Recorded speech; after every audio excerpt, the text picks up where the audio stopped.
Fala galera, seja bem-vindo ao WePlanCast, o podcast semanal da WePlan. Aqui vamos falar sobre imóveis planejados, inovação, gestão e empreendedorismo. Nossa missão é trazer um conteúdo relevante, direto, sem meias palavras. Todos a bordo? Então vamos nessa!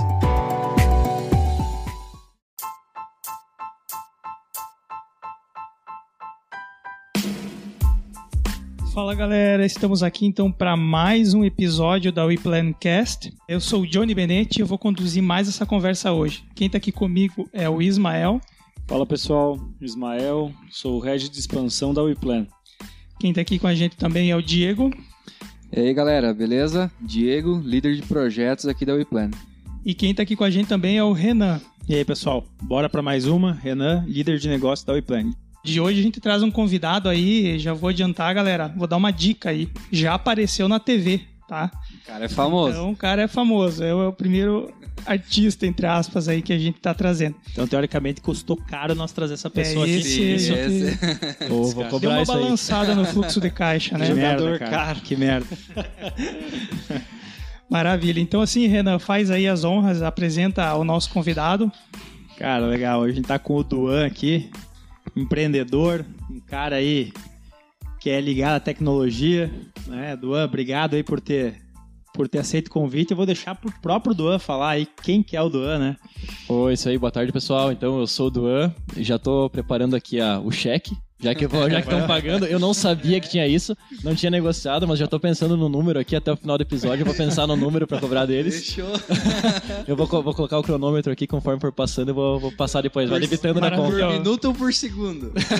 Só pra saber, esse episódio tá sendo patrocinado por alguma grande empresa, tipo a Procar, Promob, alguém assim ou não, Johnny? Cara, ainda não. Então tamo... Ainda não. Não, se ninguém tá patrocinando, então a PEC patrocina. Daí fica kit, não cobro nada de vocês Então, e tá fica bom. Fechou. Então, pessoal, eu sou, como foi falado do Duan, aí eu atualmente estou como CTO da PEC, que é uma startup, né, do mercado alimentício e farmacêutico voltada ao monitoramento de temperatura e umidade em tempo real de toda a cadeia de alimentos perecíveis. E tô na área de tecnologia há 14 anos, então comecei lá na área elétrica quando era piazatinho, né? Comecei lá aprendendo sobre elétrica industrial, né? E depois programação de micro CLP, depois fui pra programação mesmo, gosto de programação pra caramba, eu era rato do laboratório, assim, gostava de desenvolver joguinho, de fazer, né? Um gêniozinho. Não, a mãe preocupada, né? Não sai das internet.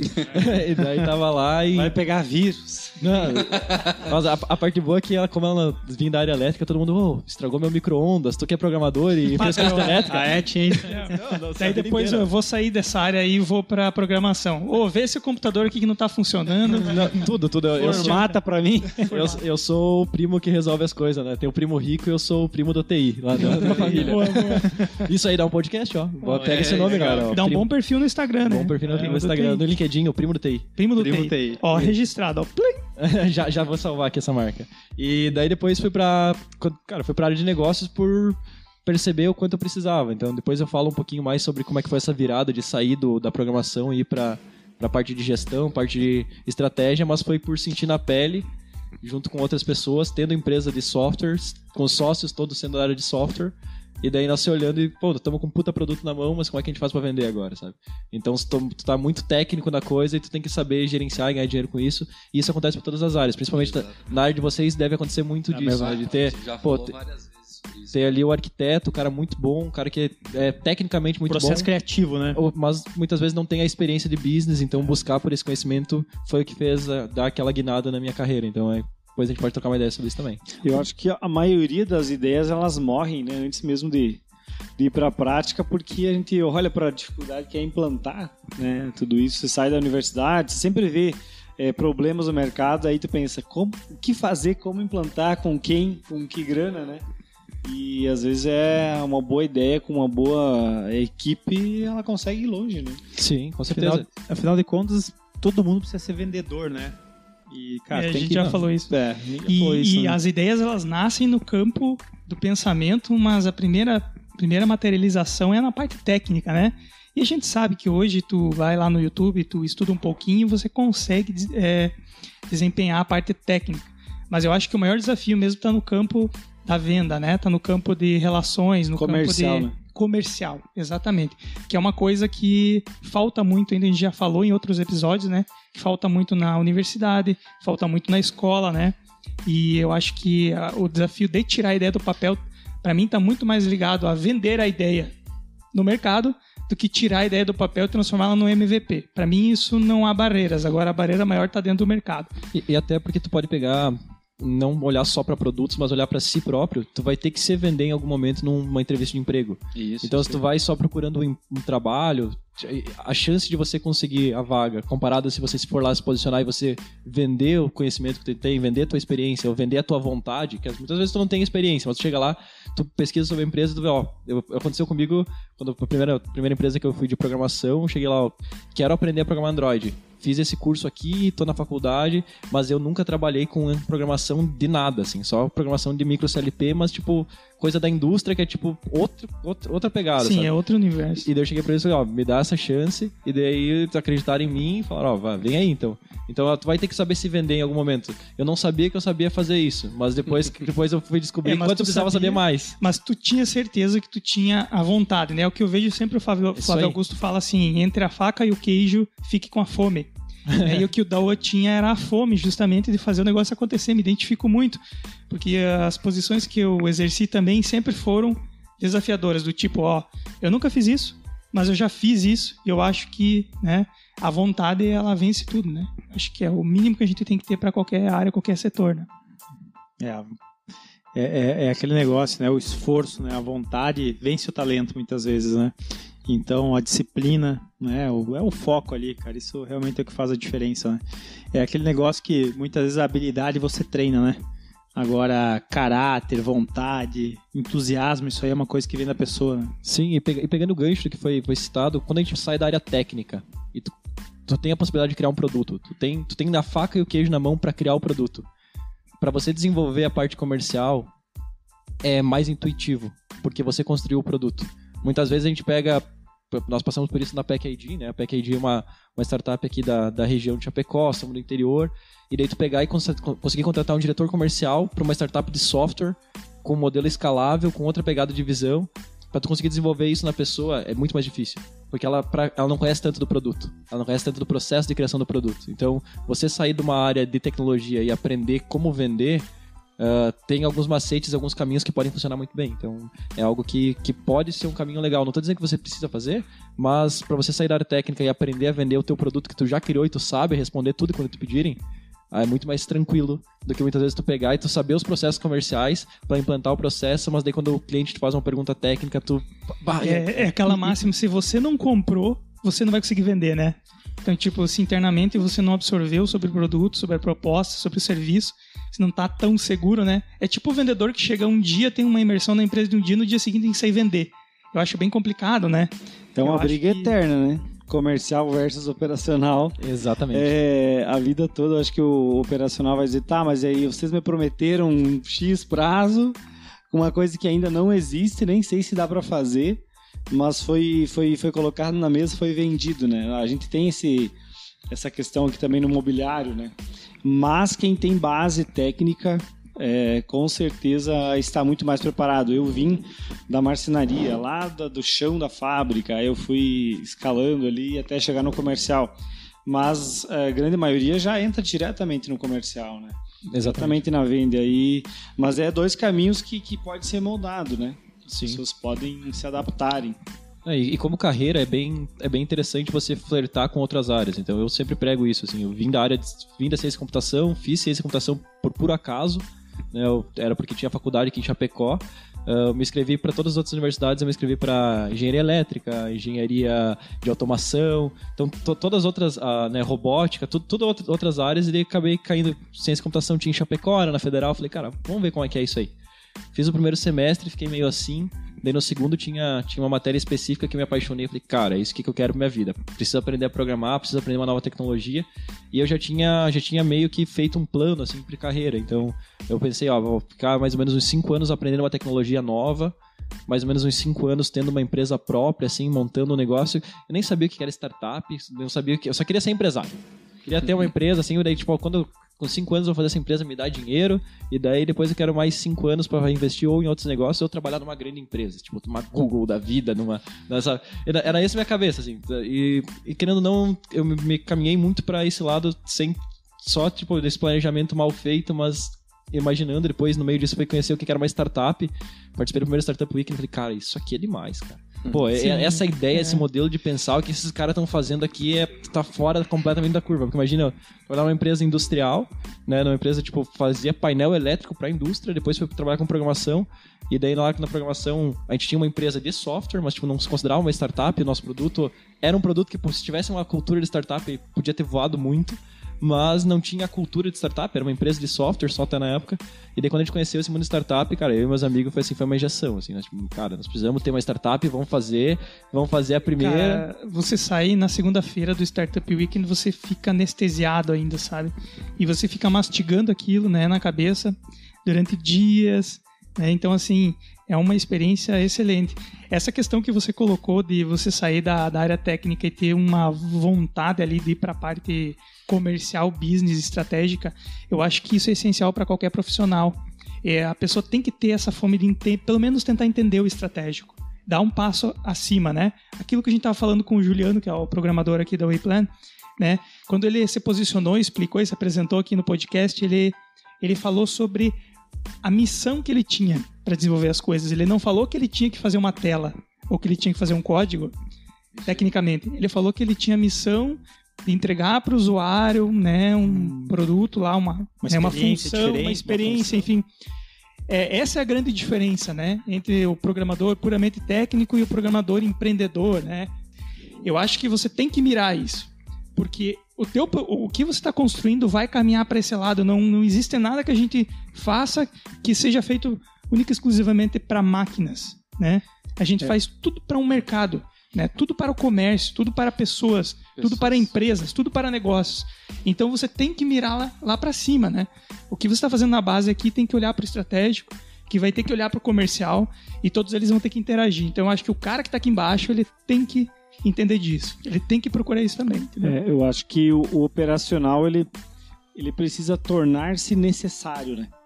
Porque senão ele é facilmente substituído, né? Porque, por exemplo, você pega um programador bom, você sempre vai encontrar programadores bons. Agora, aquela pessoa que é necessária para a empresa, soluciona, tem visão comercial, se envolve, né? Se envolve no desafio, entende, né? Porque se você me pede, cria isso, eu vou lá e crio. Agora, eu quero entender para quê. Pensei e criei isso, mas linkado a isso para trazer uma solução mais rápida, mais otimizada. Então, o operacional ele tem que estar sempre ligado, né, nessa questão também de entender de todo o processo, né? Senão ele é facilmente substituído, né? Eu dou um exemplo assim, que é tipo pedreiro que quer ser engenheiro, sabe? Se o engenheiro chegar com alguma coisa para ele vai questionar, ele vai querer entender, ele vai querer participar. Um dia esse cara vai ser engenheiro, entendeu? É o próximo passo. Mas como pedreiro, ele vai fazer o melhor trabalho que um pedreiro pode fazer, porque ele entende engenharia, entendeu? Então é mais ou menos essa relação, essa que é a conotação, né? Pra mim foi assim, foi uma virada de chave. Eu lembro o dia, lembro a hora e lembro o valor que isso me custou, assim. Eu não posso abrir 100% do assunto, mas eu vou contar como é que foi essa decisão de eu fazer o MBA. A gente abriu uma empresa, entre aspas, uma empresa, era um projeto, não tinha CNPJ ainda, mas o projeto já estava crescendo, tinha usuários e era de graça na loja, as pessoas baixavam, utilizavam. Daí a gente tentou começar a vender, ninguém utilizava, ninguém comprava, tipo, vender, ninguém vende. Por que ninguém baixava? Se existia, né? Se existia. Não, e antes tinha uma base gigantesca quando era de graça, mas a versão paga ninguém fazia. Daí, depois de um tempo, a gente entendeu o porquê. A gente estava vendendo para a pessoa errada. Em vez de eu vender para o usuário, eu podia vender para a clínica que ia utilizar aquele sistema, para a clínica vender aquilo como diferencial. Então, era só a gente estava olhando para a ponta errada. E daí foi nesse momento quando a gente entendeu isso, porque a outra empresa que fez o mesmo produto, mas vendia para a ponta que tinha o dinheiro e não para a ponta que sofria o problema, que ganhou dinheiro pra caramba e cresceu pra caramba, eu olhei e falei, cara, tava aqui, ó. Tava na minha cara, tava explícito. Daí eu falei, não, vou ter que fazer um MBA, vou ter que aprender sobre negócios. E daí eu lembro que foi ali em 2017. E eu virei a chave completo. Fui para outra área. Eu comecei a estudar só sobre... Eu sempre estudei criatividade e continuei com criatividade e fui ler sobre outras coisas. Falei, cara, preciso aprender sobre administrativo, preciso aprender sobre fluxo de caixa, métodos comerciais, spin selling, design thinking, daí, tipo... outra pegada e ali virou a chave, sabe? Ali, um ano depois dessa jornada ali, eu tinha montado uma empresa de consultoria na época, que daí surgiu a oportunidade de entrar na PackID. A PackID, foi um consultor deles, e eles falaram, cara, tu tem que virar nosso sócio, vamos fazer junto esse negócio crescer, tu já tá na criação do produto aqui do começo, vamos entrar aí na sociedade e vamos fazer essa startup crescer. E tinha negociado o primeiro investimento na época. Então, primeira rodada de investimento, dali que surgiu o negócio, sabe? Investimento anjo. Inclusive foi numa das solicitações, foi pela Ace Startups, que é a maior aceleradora de startups da América Latina. Foi em 2017 que eles se aproximaram da PackID. E daí uma das exigências para que pudesse receber o investimento e tal é que tivesse um CTO. CTO no cap table da empresa. No cap table da empresa. E daí ali nós já prestava consultoria para eles e eles fizeram essa proposta para mim. E daí entramos, em 2018 entrou o primeiro cheque da Ace. E cara, eu entrei no dia 2 de fevereiro. No dia 2 de fevereiro, primeiro dia da empresa, eu já tava instalando o primeiro produto num caminhão. Naquela época nós só instalava em câmera fria e tal. Tava testando, né? Não tinha no produto mesmo, assim. Era o primeiro produto de teste. E foi daquele dia ali que a gente começou a operação no dia 2 de fevereiro de 2018. E agora estamos aí em 2021. Cara, com uma operação gigantesca. E como isso te ajudou, né? Porque um cara técnico minimamente interessado em business, em estratégia, em design, enfim, tá totalmente alinhado com a proposta de uma startup. Isso. Precisa uma pessoa multidisciplinar, uma pessoa que entende a parte de cima, né? Que não fica só aqui embaixo. Então tu vê que às vezes o mínimo interesse que você tem já te leva a lugares que você nunca imaginou, né?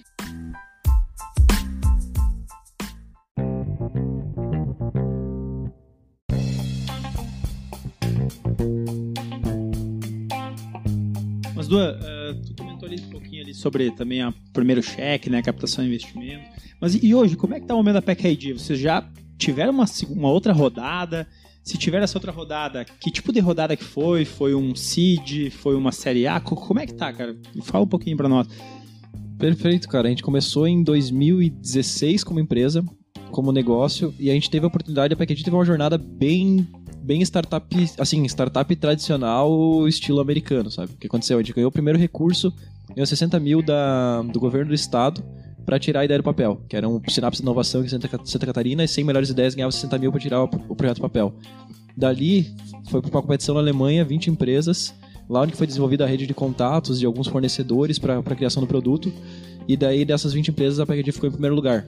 Quando a gente voltou a Ace Startups, veio atrás porque a gente já participou do Inovativo Brasil, FB Start, enfim, tudo que era evento de inovação de startup, a gente se inscrevia, né? A gente estava lá.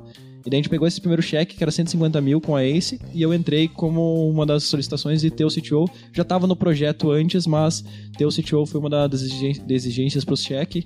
E daí, um ano depois, a gente captou com a FGV, através da GV Angels, a gente captou 1 milhão de investimento. Daí ali entrou mais fundos, entrou a GV Angels liderando a rodada, mas tinham mais investidores do primeiro investimento da Ace, mas daí entraram pessoalmente, assim, foram com o CNPJ próprio. E depois, um ano depois, a gente entrou com a Microsoft através do fundo eVentures. A gente participou de um programa da DTV que, brincou no começo, o Planeta Startup era um programa que a gente participou na Band. Aí que ele ficou Quem famoso. quer ver o Duan na TV aí, Planeta Startup. Procura lá no YouTube, YouTube, né? Da Band. Né? Agora tá na Rede TV, se não me engano. Agora a segunda edição. A segunda temporada tá saindo agora, porque teve toda uma mudança de logística por causa do Covid, mas participamos lá do programa, daí uma das etapas a gente tinha que apresentar a PackID para 10 investidores. Tem mudando a mesinha, 10 rodadas e 5 minutos com cada investidor. E um desses caras era o Franklin, que é o que estava montando o fundo da eVentures, que é um fundo que investe em mulheres empreendedoras. Só investe em empresas que tem fundadora ou sócia mulher. E daí nós fomos a primeira empresa investida por esse fundo. Então a eVentures investiu, a Microsoft junto com Multilaser, Flextronics, enfim, grandes grupos por trás investiram em nós.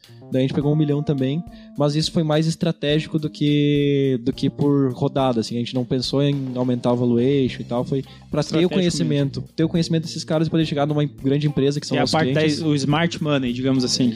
Mais Exato. pela marca e por tudo que eles trazem, porque a Microsoft trouxe uma consultoria, trouxe nuvem, cloud, a gente melhorou a estrutura para um produto robusto. E quando eu chego num Carrefour da vida falando, cara, tá aqui, nós somos investidos pela Microsoft, os caras ouvem a gente daí, entendeu? Abre as portas. Abre as portas. Então, tudo isso foi bem estratégico, assim, se fosse só pelo valuation, talvez poderia ser outros investidores, né? É legal estar falando sobre isso, Duan, porque realmente é um jogo diferente, né? O jogo das startups é um jogo totalmente diferente Outra do que uma pegada. empresa tradicional, né? Outra pegada. Então é bacana quando tu fala ali que foi estratégico isso, né? Não foi simplesmente só pelo dinheiro ou só pelo um valuation maior, enfim. Exatamente. E assim, uma coisa que acontece muito com as startups, porque assim, quando a gente fala de empresa tradicional, e boa parte das pessoas que estão nos ouvindo, imagino que são de empresas tradicionais, do ramo, né, do segmento de vocês, mas tem muita coisa que a gente pode puxar para uma empresa tradicional também. Então, você tem aquela parte de pensar estrategicamente quem vão ser teus parceiros, não necessariamente os investidores, mas os parceiros que vão fazer o negócio crescer. E a startup tem muito isso de escalar. Cara, como é que eu posso ter com 10 pessoas eu atender 100 clientes, eu atender 1000 clientes? Então você pensa muito, tu economiza todos os recursos. E daí vai indo o papo que a gente estava tendo antes. Então, como eu estava lá no primeiro sensor, colocando o primeiro parafuso, apertando a primeira porca da PackID, e lá na estratégia, na reunião com o investidor pedindo investimento, cara, tudo isso tu vai trazendo para tua cabeça, pensar, aqui encaixa dessa maneira, aqui eu vou reduzir essa coisinha porque eu sei que impacta no MRR, e se o meu MRR estiver melhor, eu consigo pedir mais na próxima rodada de investimento. Então tu vai aprendendo isso com a jornada, sabe? Tu vai vendo que as pequenas coisas vão mudando e vão fazendo, vai sendo diferencial para tu conseguir chegar pro investidor e falar, cara, tá aqui o plano de desenvolvimento. O primeiro plano que a gente fez, a gente errou muito. A gente chegou lá, a gente pediu 400, a gente tava querendo 400 mil de investimento, a gente acabou saindo com 1 milhão, né? Mas, cara, a gente errou, a gente falou, cara, a gente vai, sei lá, na época era tipo 4 vezes. Não lembro o que era. Cara, só que nós faturava 10 mil por mês. Pegou 1 milhão faturando 10 mil. Nossa. Era tipo. Nossa, tava louco. Que assimetria, né, cara? Cara, é uma... Nós tava em outra realidade, assim. Os caras acreditaram muito e tem que, cara, as pessoas que vieram por trás, o conselho consultivo que a gente tem hoje é quem carrega a nossa. Eles são é muito smart, sabe? Pro money que entrou, assim. Mas agora tô falando, né, que vocês aí captaram um cheque de 1 milhão, faturando 10 mil reais por mês. Aí que a gente fala diariamente que, com certeza, essa galera comprou o time, né? Sim. Beleza, a ideia é bacana, o tamanho do mercado, mas o time foi uma questão Não, que pesou muito ali, né? A PackID, a nossa cultura é essa, sempre foi, a gente fala, tem produtos que não são tão bons, mas que o time é bom e ele explode no mercado. Tem produtos que são muito bons, o time é ruim e não cresce. E nós temos um produto maravilhoso e uma equipe maravilhosa, cara. Então, tipo, não tem por que não crescer. Sabe? Pois é, vocês chegaram na final do programa, né? Eu assisti a final lá ao vivo. Sim. Era 3, né? 3 startups na final. As três na final. Então, as 3 vencedoras, né? A gente não ganhou o investimento que dava no final lá. Nem lembro quanto que era o prêmio, acho que era 500 mil. A gente não ganhou os 500 mil, que tinham. As outras 2 empresas já estavam recebendo investimento, já estavam negociando próximas rodadas e nós tinha dinheiro em caixa ainda, sabe? Então, e a outra empresa não tinha recebido ainda. Então a gente ficou bem feliz quando. Porque a gente virou amigão, os 5 que foram. Sim. As 5 que foram pra semifinal / final, que foi tudo gravado no mesmo dia, assim. Cara, os 5 viraram super amigos. Assim. Até hoje eu tenho contato com as outras startups e a gente ficou muito feliz desses outros terem ganhado, porque eles nunca tinham recebido nenhum investimento. Era tudo bootstrapping, assim. E aqueles 500 mil pra eles era diferente, sabe, diferencial pra caramba. Fora pela pegada, também era uma empresa toda de pegada econômica, assim, né, de sustentação, envolve alimento saudável. Então, eram uns caras muito vibe boa, assim. Foi bem legal. Todo mundo comemorou, assim. Saiu depois comemorar, foi bem da hora. Maravilha, era um pessoal que fazia... que era tipo um Uber da marmita, né? Esse foi a outra que não ganhou. Era nós, essa empresa que era Uber da marmita e a outra que era uma empresa de marmita vegana, assim. Era meio que essa, só que eles faziam com agricultor do interior, tipo, famílias mais pobres. Então, tipo, era toda uma pegada, assim, de sustentabilidade. E o mais legal, cara, foi quando a gente fez na segunda etapa, 3 empresas competiam por uma vaga pra final. A gente disputou com goleiro de aluguel e feeds. Cara, os caras são absurdos, eles eram muito bons mesmo. O goleiro de aluguel não parece não parece um negócio tão promissor, mas tu vai olhar o negócio dos caras, é absurdo, assim. Foi muito massa. E daí na semifinal a gente passou em primeiro. Eram 10 empresas, aquelas 10 rodadas com os investidores. A gente passou muito à frente de todo mundo e nós pensamos, cara, vamos ganhar? Não tem erro, né? Vamos ganhar. Não, a gente não pensou isso. A gente tava tipo, cara, as empresas que foram pra final. E daí passou 5 empresas, as 5, qualquer uma podia ganhar. Daí foi, tipo, nós ficamos a única que não tinha recebido esse investimento, era uma delas ali, que das 3 na final, a gente falou, cara, se for pra ganhar os 500 mil, que seja esses caras, sabe? E daí eles ganharam porque nós já tinha conhecido a Microsoft, desenvolvido o relacionamento, que foi meses de gravação, assim, e a gente pensou, a gente vai sair daqui se der tudo certo com o investimento da Microsoft, então o nosso maior prêmio já tá aqui, né? Já tá nessa relação que a gente construiu com a Microsoft, e foi pra nós, foi a nossa vitória, né? Que massa. E nisso já tava rodando o produto de vocês, vocês já estavam conseguindo fazer isso funcionar, né? Explica aí como é que foi essa primeira... De operação, como é que foi a PackID? Assim, em 2016 iniciou, mas iniciou o projeto mesmo em 2017. 2017 e 2018 a gente tava 2017 inteiro validação, P&D, teste. 2018 nossa meta era ter os 5 primeiros clientes. Daí a gente conseguiu os 5 primeiros clientes, cada um de um segmento para testar para qual que era o fit. A partir daí a gente focou muito no alimentício, 2019. Então passou o ano inteiro focando em crescer no alimentício. E daí, em 2020, a gente viu a oportunidade ali, antes de tudo que aconteceu, dessa migração no mundo aí, a gente viu que estava tendo um mercado, o nosso maior concorrente era do mercado do farmacêutico. As empresas estavam fazendo um pequeno movimento no mercado farmacêutico que parecia que ia acender bastante. E daí a gente falou, não, vamos se adaptar para o mercado farmacêutico. Em 2020 a gente iniciou, e hoje, assim, é 80-20 o mercado farmacêutico do nosso faturamento. É bem representativo, assim, para nós foi uma mudança estratégica lá em 2019 para 2020, e daí veio uma pandemia. Essa é a visão, né? Quem que pode ser teu futuro concorrente? Daqui a pouco você pega a dor ali e resolve a dor, o cara poderia resolver um outro produto similar. Sim, né? é o mesmo produto, né? Então a gente foca muito nos dois ainda, mas eu acho que hoje eu acredito que nesse momento, para fechamento, o fármaco tá mais aquecido que o alimentício. Mas a gente quer vai ser a maior do alimentício, talvez já não sei dizer. E Dua, talvez para quem tá nos escutando aí, explica qual que é a dor que vocês resolvem, qual que é o problema que vocês resolvem do produto de vocês, assim. Acho que é importante.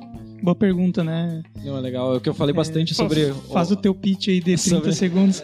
Vou fazer aqui, o pitch de 1 minuto. Mas assim, pegando os problemas principais. Hoje, o produto perecível, se ficar fora da temperatura, pode ser descartado. A gente está no momento falando sobre vacinas do Covid, por exemplo. E a gente tem poucas unidades que são mandadas para cidades específicas que têm que ficar armazenadas por um período de tempo para poder dar para a população essa vacina. E se alguém tirou da tomada o freezer para pôr o celular carregar, o que já aconteceu, e depois esqueceu de colocar o freezer na tomada, todas as vacinas vão ser descartadas e você pode estar deixando de salvar vidas. É isso o quão grande o problema que a gente resolve. Se alguém tirar da tomada e começar a subir a temperatura, a gente manda um alerta para o nosso cliente dizendo, tá subindo a temperatura. E pode ser para freezer, para geladeira, para gôndola do supermercado que tem peixe, que é um produto mais caro, pode ser para sorvete, pode ser para caminhão, para qualquer lugar. Fiquei curioso agora, é tipo um IoT, tem bateria própria? Sim, tem bateria, tem... porque tem que ser a prova de idiotas. Sim, o cara tira da tomada. É um sensor, né? É um sensor. Sensor de temperatura. Sensor de temperatura e umidade com localização. Então tu tem localizador também, e daí dentro dele tem bateria própria, tem tempo de...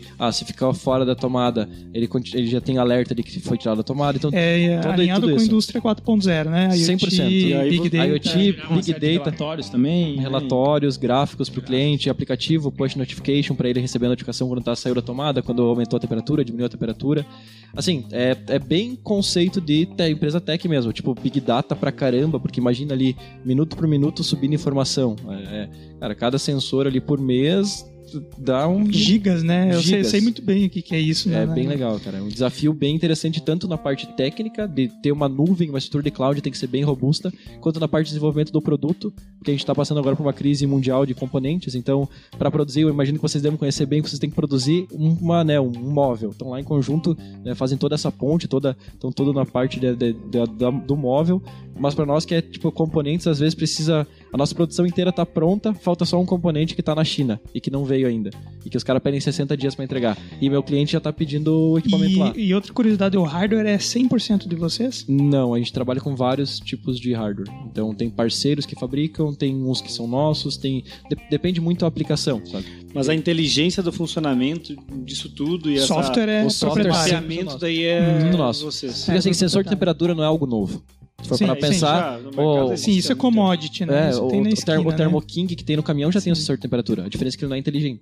Ele não tá calibrado. É aquilo que eu tava comentando com o Renan, né? A gente ainda não explorou. A gente tá começando a massagear o software agora, se a gente for olhar, em todas as esferas, né? A gente tá chegando no limite lá da lei de Moore, que é, né, encapsular trilhões de transistores dentro de um processador, mas o software ainda não brilhou como ele tem que brilhar. E agora com Big Data, né, com toda essa massa de dados, IoT, rede mesh, interligação entre redes e tudo mais, a hora que você começar a cruzar esses dados e tomar decisão em cima disso, é isso que eu chamo de massagear o software, né, massagear os dados, a gente vai começar a ver uma nova era. E a PackID está totalmente dentro dessa nova era. Eu imagino que vocês conseguem dar muito insight, né, para as empresas, conseguem dar para o gestor tomada de decisão, né? É isso aí. Tanto que assim, a gente não se vende como uma empresa de produto, porque o produto é só um meio de captar informação, e a gente não se vende como uma empresa de software. A gente se vende como uma empresa de inteligência de dados. Solução. Que a gente entrega para o cliente a inteligência, tomada de ação rápida, redução de perda, redução de consumo de energia. Então a gente entrega um monte de benefício e é isso que a gente vende. A gente não é uma empresa, a gente não é uma startup de software, a gente não é uma startup de hardware, a gente é uma empresa que entrega inteligência para o nosso cliente. Isso é um movimento recente, né, que veio com essa questão da indústria 4.0, porque até um tempo atrás você coletava as informações da indústria ali, dava um calhamaço de relatório pro cara lá da produção e dizia, toma aqui. Né? Te vira e fica de noite lendo isso aí, fica olhando, O que tu faz da olhando meia-noite os às 6, né? aí, o que faz com isso? Né? E agora a gente está colocando ali inteligência artificial, rede neural, tudo trabalhar em cima desses dados para dar insights, que são insights que qualquer pessoa tomaria, ou seja, está tentando transportar o cérebro do gerente de produção, do cara da qualidade lá, para dentro de um software que vai dar insights lá no dashboard, informações que façam sentido, né? Do que um calhamaço de informações. Não, e a indústria 4.0 tem muito potencial, cara. O nosso maior concorrente, assim, que eu posso destacar, é a planilha manual. Hoje a pessoa que vai de manhã e anota a temperatura, vai de tarde e anota a temperatura. Que tipo de ação tu pode tomar? Se agora tiver subindo a temperatura numa câmera fria que não tem monitoramento, o cara tá perdendo aquele produto e ele não sabe. Então, só que tu tem que romper a barreira do tecnologia. Isso. Apresentar e criar algo novo. E ao mesmo tempo esse cara é um aliado teu. Quando eu fazia sistemas para a indústria, eu sempre tentava perguntar pro cara como é que você faz manualmente hoje. Eu pedi a planilha dele lá da produção, me manda a tua planilha que eu quero saber como é que tu faz. É isso aí. Porque não faz sentido eu apresentar nada para ele diferente disso. E depois que eu apresentar uma coisa automatizada, que seja como a planilha dele, né, que ele não precisa anotar na mão, que era o que eu fazia, era fazer os dados chegarem dentro da planilha do Excel automaticamente, como a gente diz, né?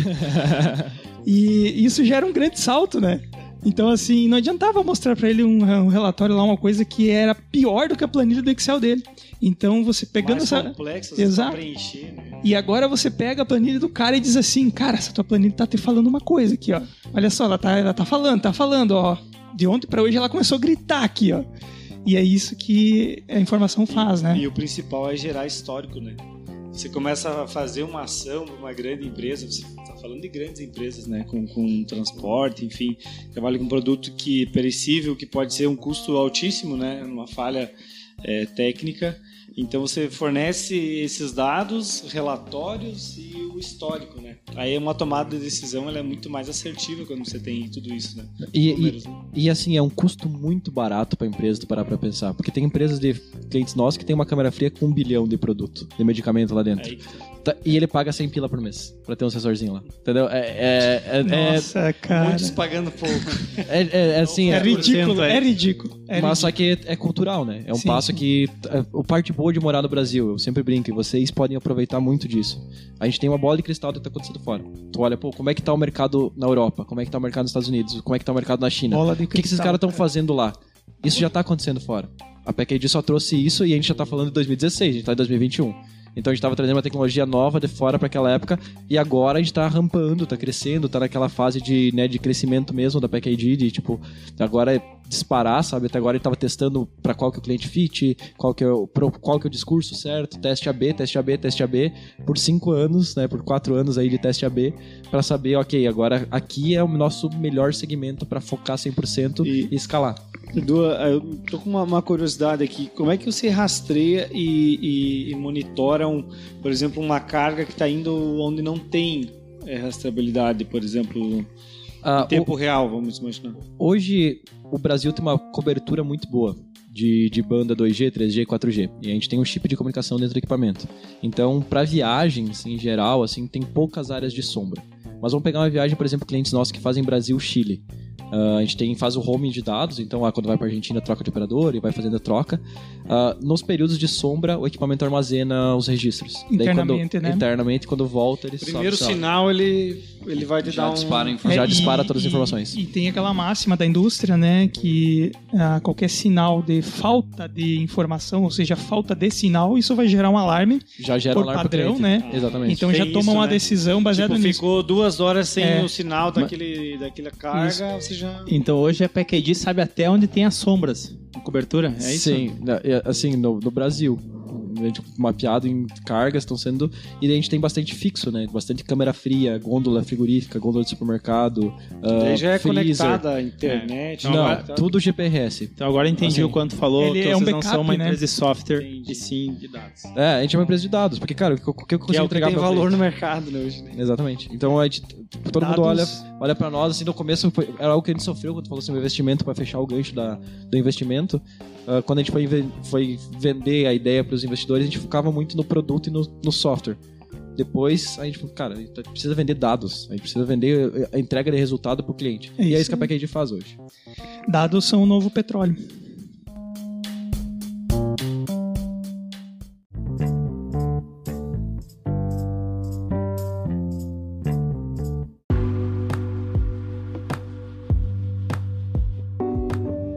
Mas é isso aí, Du. A gente falou aí de coisa boa, de captar investimento, dos desafios aí de implantar, enfim, né?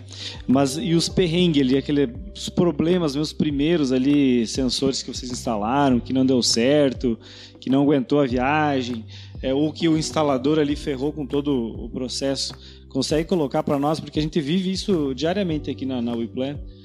Sobre problemas e tentar resolver, acontece, a gente vai lá e resolve e tenta melhorar cada vez mais. Eu vou trazer 2 histórias legais, assim, uma de software, já que é do software, e outra do hardware ali, do instalador, que pra gente pegar.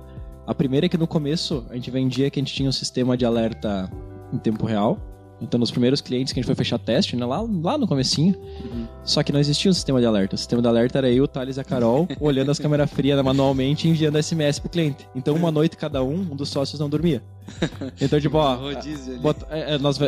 hora por hora o sistema vai olhar, se tiver acima da temperatura ele vai te mandar um SMS. A gente tinha um SMS padrão de texto que tava no WhatsApp, que tipo, a gente só mudava a temperatura, e daí eu dormia, meia-noite acordava, não, tá tudo certo, volta a dormir. 1 hora acordava, volta a dormir. E uma noite cada um dos sócios não dormia fazendo isso, cara. E quando a gente tava lembrando sobre isso, eu fiquei, cara, a gente fez isso lá no começo. Porque ele tava, enquanto eu programava, as noites que eu ficava cuidando do sistema, eu já ficava programando o sistema de alertas, pra poder fazer automatizado isso. Então, quando as pessoas olham pra parte, todo mundo só olha estavam lá na TV, lá na Band, estavam lá com o Thales Gomes, né, milhão de investimento. Cara, ninguém olha pra nós lá no começo, né? E assim, até recente eu instalei sensor, né? Então, aí continuo instalando, assim, foi semana passada, eu tava lá trepado num caminhão, 2 da tarde no sol, torrando a testa e instalando sensor. Porque precisava, o cliente precisava. E daí tu falou sobre essa parte de instalador, enfim, a gente também tem que instalar esse equipamento, a gente manda para o nosso cliente instalar, né? Mas muitas vezes o cliente solicita que a gente instale para ajudar ele a encontrar, então às vezes cara, numa balsa no Rio Amazonas, eu tenho que encontrar alguém para ir lá instalar. Daí tu alimenta uma rede de contato, procura, encontra um cara confiável, ou vai por indicação, ou contrata uma empresa que pode te entregar esse cara, e o cara não vai. Chega lá o cliente 10 da manhã esperando e nada, é 11 da manhã o cliente esperando e o instalador não foi. Então já passamos por vários perrengues, ele tem que pô, vou ter que achar outro agora, preciso de telefone, vai atrás. Daí então... o cara teve que lidar com uma onça no meio do caminho, assim. Não. Então, e muito A agora... onça era o cliente, no caso. A gente teve muitas situações agora no meio da pandemia com a Covid. Eu agendava com o instalador, o instalador pegou Covid. Aconteceu com uns 4, 5, cara. Sim. De lá em São Paulo, daí o cara me mandava um dia antes, falava, não vou poder ir que eu tô com Covid. Alguns eu fiquei assim, será, cara? Será que esse cara não tava passando migué que tá com preguiça de trabalhar mais cedo? Mas, né, isso foi um dos pontos. Mas aconteceu. Provavelmente eu acredito que tenha acontecido, sabe? Sim. Passamos por isso também. Passaram? Pô, cara, acho que não tem quem não passou por isso. Nossa primeira montagem fora do estado. Aí, saiu uma primeira montagem fora, lá em São Paulo, capital. E tudo certo, equipe de montagem. Conseguimos agendar com antecedência, os caras deram pra trás. Beleza. Aí, pô, tivemos que remarcar o cliente, porque eles se marcaram no dia. Aí jogamos pra outra semana, uma outra equipe deram pra trás. Cara, só que eles deram pra trás, era 6 horas da tarde. E no dia seguinte, na quinta-feira de manhã, a gente tinha que estar iniciando a montagem. Cara, era 10 e pouco da noite. Ligando, cara. É isso aí. No Google, pô, até que consegui achar lá um negócio, um site lá, enfim. Cliquei. Montador de alto padrão. Caiu no WhatsApp do cara, falei com o cara e disse, não, mas eu preciso te atender. Cara, deu uma aula assim de prestação de serviço, a gente conseguiu resolver o problema, cara. Mas... Desafio, eu passei pela mesma cara, coisa, cara. Mesma coisa, mesma situação. Esperado, né? E dá tudo certo. E ia sempre em cima da hora, né? Sempre. Cara, E assim, ó, eu coloquei todo um processo, uma rotina, assim, de fazer, comunicar o cara antes de, vai, tá tudo certo, tu consegue? Não consigo. 2 dias antes, realmente tá tudo certo, consegue? Já tem um material? Não, tá tudo certo, seu Duan, pode tirar. E daí, no dia, olha, cara, 9 da manhã, já era pra estar lá, ele falou, não vou fazer. Cara, pô, isso acontece assim, porque não é, o instalador não é nosso, né? Então é um desafio, e daí agora é um passo que... Ele é um terceiro contratado. É um terceiro contratado, mas porque é etapa, né? A gente era muito pequeno para conseguir ter uma equipe interna por região. Hoje a gente tem, em todas as regiões do país, a gente tem clientes, então não teria como ter um manutentor em cada um, daí a gente desenvolveu parcerias estratégicas, mas talvez no futuro, por que não, sabe? No futuro desenvolver regiões específicas, ter o nosso cara em São Paulo, o nosso cara em Curitiba, o nosso cara em Cascavel, em Porto Alegre, então a gente tem cliente, cara, em toda a região, assim, tem quase todo o estado. Daqui uns dias, até um post que vale a pena, vou levantar com a Carol, ver como é que tá isso aí, pra saber se a gente vai comemorar o dia que a gente não tiver todos os estados, né? Vou captar cliente no Acre. Legal. Eu gostei muito daquela parte que você falou ali de ter alguém lá atrás do computador fazendo o trabalho automático. Para o cliente é automático o alarme, né? Mas era vocês que estavam lá. Isso é tipo uma lição, uma ideia que dá para passar para quem está querendo empreender, né? Que você não precisa fazer tudo ser automático no primeiro dia, né? Nós temos a gente sabe bem o que é isso já. A gente tem uns robozinhos aqui. Exatamente. Cara, porque assim, ó, pensa só. O Duan fica lá um mês, no melhor das hipóteses, desenvolvendo o sistema de alarmes. Coloca a rodar no primeiro dia, passa uma semana resolvendo o problema, chega na segunda semana o cliente diz, não é isso que eu quero. Olha quanto investimento, tempo você jogou fora, né? Então, o Duan operando manualmente lá e a equipe dele operando manualmente isso, pelo menos, né, serviu para agilizar uma solução, né, o quanto antes para o mercado. Gerar uma experiência. Né? Gerar uma experiência e provar se aquilo funciona ou não. Sim. Acima de tudo. MVP na veia. Assim, ó, né? Muitas vezes o teu cliente vai chegar e vai pedir para você, cara, eu preciso desse relatório aqui. E às vezes ele não precisa tanto. O que tu pode fazer? Pega os dados que é necessário, joga no Excel, monta um gráfico, uma planilha e diz, cara, isso aqui tu precisa? Beleza. No outro mês, de novo, baixa o dado, manda pra ele, esse mês tu vai precisar de novo? Não, esse mês não tô precisando mais. Tu ia gastar todo um esforço pra tua equipe desenvolver aquele relatório e não precisava mais. Então muitas vezes tem que validar, porque não necessariamente a demanda que é para aquele momento é uma demanda que vai ser para sempre.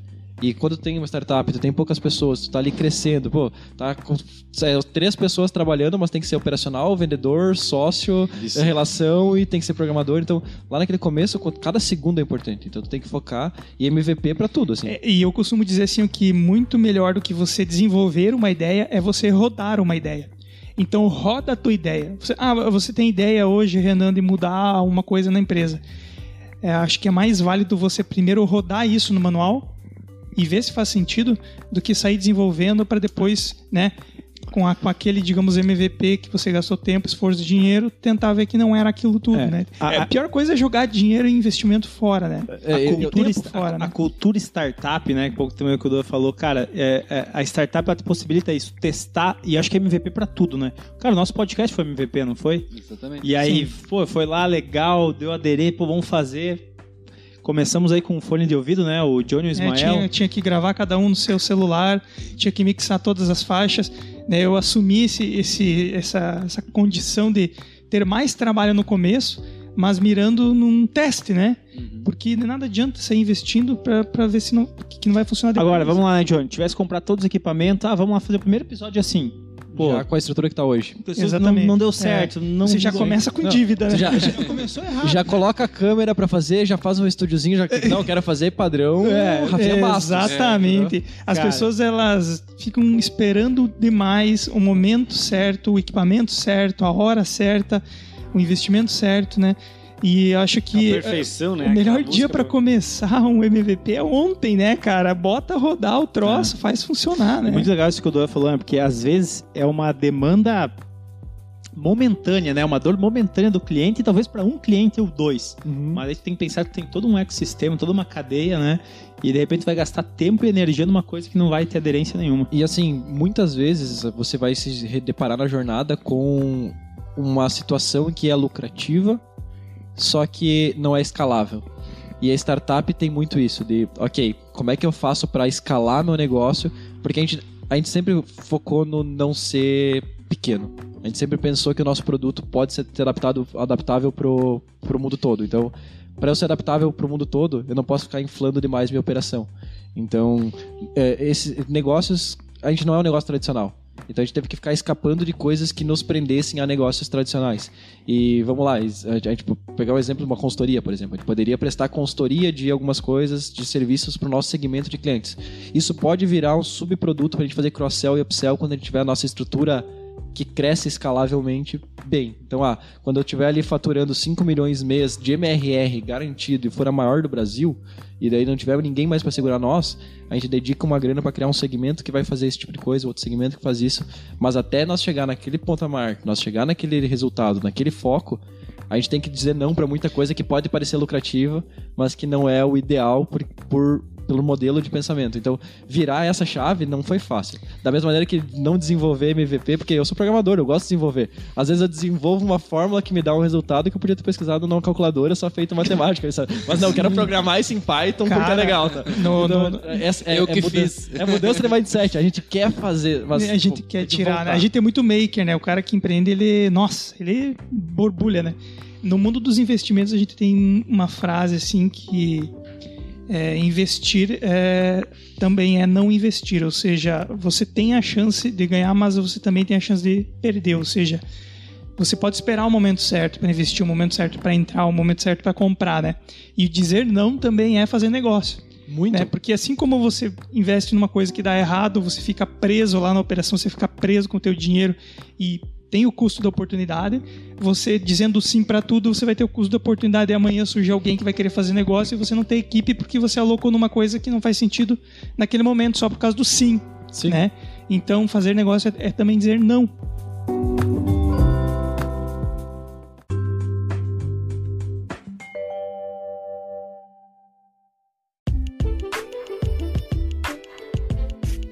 Isso aí, então, galera. A gente quer agradecer teu tempo, primeiramente. A gente sabe que nessa área de startup, de empreendedorismo, a gente tem falta de tempo, né? A gente tem muita ideia, muita coisa para fazer e falta tempo, né? Que é a coisa que falta para todo mundo.